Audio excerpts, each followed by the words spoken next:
Hello Savitri ಅವರೇ, ಏನು ಮಾಡ್ತಾ ಇದ್ದೀರಾ? ಏನಿಲ್ಲ ರೀ ಗಿರಿಜಾ ಅವರೇ, ಕೆಲಸ ಮಾಡ್ತಾ ಇದ್ದೀನಿ. ಹೌದಾ, ನಿಮ್ಮ ಸೊಸೆ ಅಡುಗೆ ಮಾಡಿ ಕೆಲ್ಸಕ್ಕೆ ಹೋಗಲ್ವಾ? ಅಯ್ಯೋ ಇಲ್ಲ ರೀ, ಬೆಳಿಗ್ಗೆ ತಿಂಡಿ ಒಂದು ಮಾಡ್ತಾಳೆ, ಆಮೇಲೆ ಎಲ್ಲ ಕೆಲಸನೂ ನಾನೇ ಮಾಡಬೇಕು. ಹೌದಾ, ಅದಕ್ಕೆ ನೋಡಿ ಜಾಬ್ ಇರೋ ಸೊಸೆ ಸಿಕ್ಕರೆ ಈ ಥರನೇ ಆಗುತ್ತೆ. ನಮ್ಮ ಸೊಸೆ ಮನೆ ಕೆಲಸ ಎಲ್ಲ ಅವಳೇ ಮಾಡೋದು, ಆದರೆ ಸ್ವಲ್ಪ ಸ್ಲೋ, ಬೇಗ ಬೇಗ ಕೆಲಸ ಮಾಡೋದೇ ಇಲ್ಲ, ಒಟ್ಟ ಕೆಲಸ ಮಾಡ್ತಾಳೆ. ಮತ್ತೆ ಏನು ಸಮಾಚಾರ, ಬೆಳಿಗ್ಗೆ ಬೆಳಿಗ್ಗೆ ಕಾಲ್ ಮಾಡಿಬಿಟ್ಟಿದ್ದೀರಾ? ಏನೂ ಇಲ್ಲರಿ ಸಮಾಚಾರ, ನೀವೇ ಹೇಳಬೇಕು. ಹೀಗೆ ಕೂತ್ಕೊಂಡಿದ್ನಲ್ಲ, ರಾಶಿ ದಿನಾಗಿತ್ತು, ಕಾಲ್ ಮಾಡಿದೆ ನಿಮಗೆ, ಅದಕ್ಕೆ ಕಾಲ್ ಮಾಡಿದೆ ರೀ. ಓಕೆ ಬಾಯ್ ರೀ.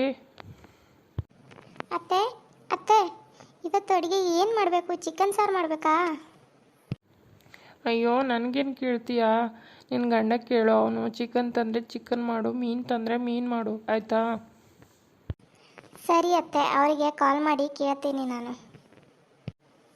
ಅತ್ತೆ ಅತ್ತೆ, ಊಟಕ್ಕೆ ಬನ್ನಿ. ಹಾಂ ಬಂದೆ. ಅಯ್ಯೋ ಇದೇನು ಅನ್ನ ಗಟ್ಟಿ ಗಟ್ಟಿಯಾಗಿದೆ.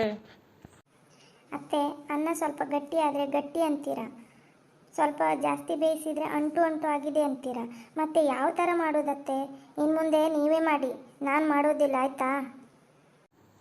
ಆಯಿತು, ನಾನು ನಾಳೆ ಅನ್ನನ ನಾನೇ ಮಾಡ್ತೀನಿ. ಕಮಲ, ಸಂಜೆ ಆಯಿತು, ಮನೆ ಕಸ ಗುಡಿಸಿ ಬಾಗಿಲಿಗೆ ನೀರು ಹಾಕು. ಆಯಿತು ಅತ್ತೆ, ಗುಡಿಸ್ತೀನಿ. ಈಗಿನ ಕಾಲದ ಹುಡುಗರಿಗೆ ಎಲ್ಲನೂ ಹೇಳ್ಕೊಡ್ಬೇಕು, ಡೈಲಿನ ಇವಳಿಗೆ ನಾನೇ ಹೇಳಬೇಕು. ಈಗ ಮೊಬೈಲ್ ಕಾಲ ಅನ್ನೋದು, ಮೊಬೈಲ್ ಹಿಡ್ಕೊಂಡ್ರೆ ಆಯಿತು, ಎಲ್ಲ ಮರೆತು ಬಿಡ್ತಾರೆ.